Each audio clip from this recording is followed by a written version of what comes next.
Les Cleveland Cavaliers sont en pleine forme, deuxième à l'Est actuellement. Quelles sont les raisons de ce succès et que peuvent-ils espérer? C'est ce qu'on va essayer de dire dans cette vidéo.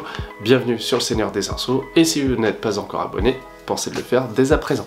Je vous avais déjà parlé de cette équipe suite au match NBA à Paris que je ne suis pas allé voir faute de place à prix raisonnable.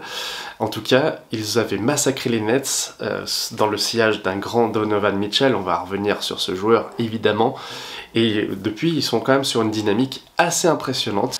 Au moment du All-Star Break, ils étaient à 36 victoires, 17 défaites, 114 points marqués pour 109 encaissés en moyenne. C'est quand même plutôt une bonne saison pour Cleveland, qui aurait pu d'ailleurs vraiment douter après des playoffs où ils ont été assez sèchement éliminés par les Knicks au premier tour, alors qu'ils avaient quand même plutôt bien réussi leur saison régulière l'année dernière. Et cette année, ils ont, je trouve, fait moins d'erreurs, et pourtant dans un contexte qui était loin d'être facile. Rappelons quand même que les blessures ont vraiment touché le 5 majeur.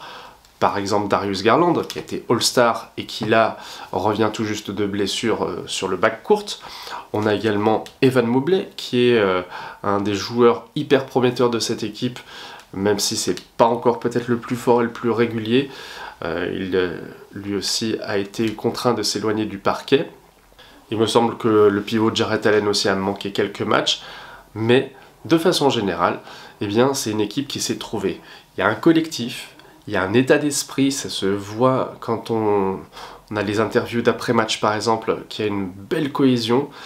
On a des ajouts de joueurs qui ne sont pas des superstars, je pense à George Niang et le titulaire Max Strus qui vient du Miami Heat, qui ont apporté un petit quelque chose qui manquait, notamment sur les ailes, où Isaac Okoro, qui avait été drafté dans le top 10, ne donnait pas complètement satisfaction. C'était un bon défenseur, mais limité en attaque.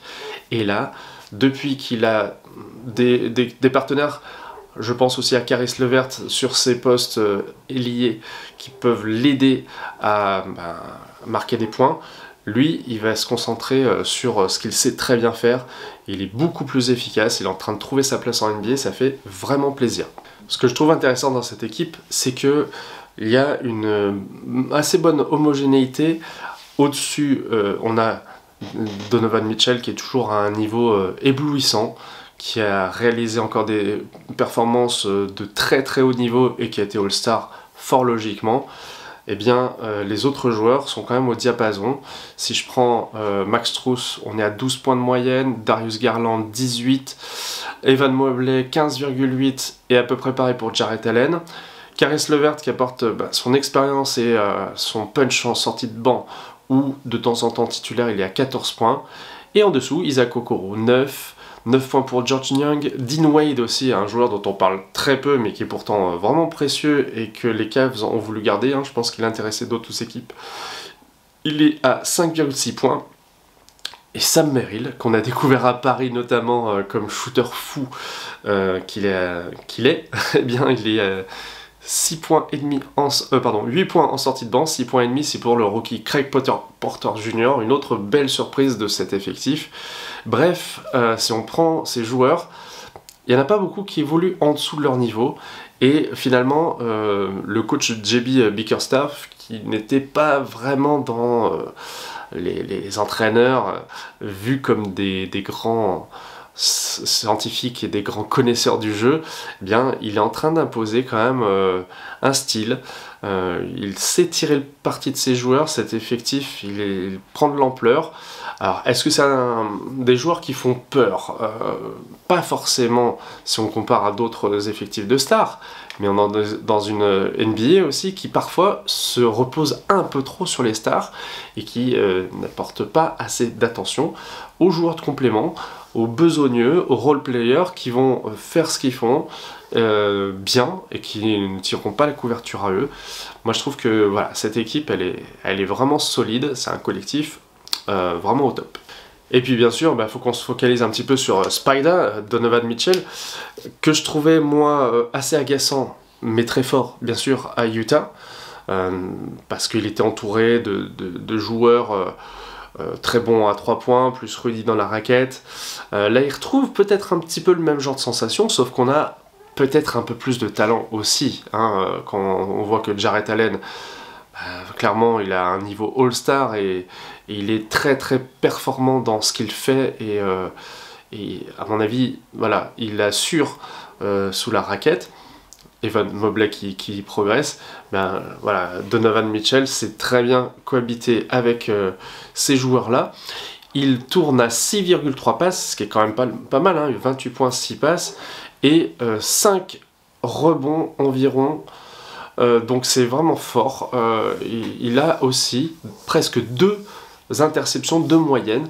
On dit que c'est pas forcément un très bon défenseur, mais il fait quand même partie du coup de ces shippers de ballon qui sont capables ensuite d'emmener leur équipe à toute vitesse en transition, et ça fait des points faciles avec des shooters qui peuvent se placer dans les corners ou bien lui ouvrir la voie pour des points faciles en pénétration. D'ailleurs, sur le site Basketball Référence, à 3 points, il est dit que en gros leurs adversaires tentent 10% de moins de tirs à 3 points et que les Cavs en mettent 7% de plus. Donc une équipe qui sait se placer, qui sait attirer le danger.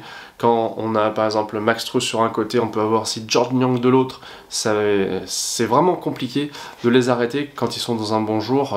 Après, les écarts se creusent rapidement.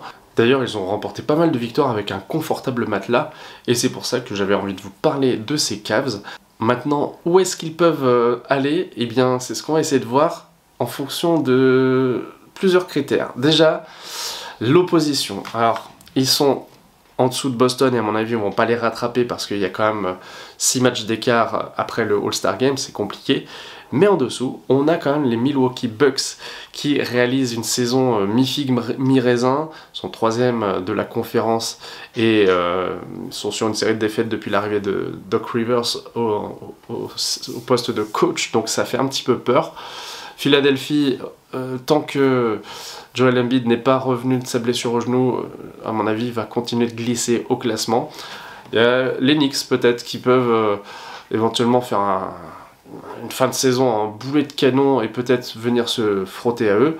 En tout cas, il semble que les Cavaliers sont bien placés pour réaliser une fin de saison bien meilleure que l'an dernier et donc peut-être se qualifier cette fois-ci en demi-finale de conférence, peut-être même en finale de conférence.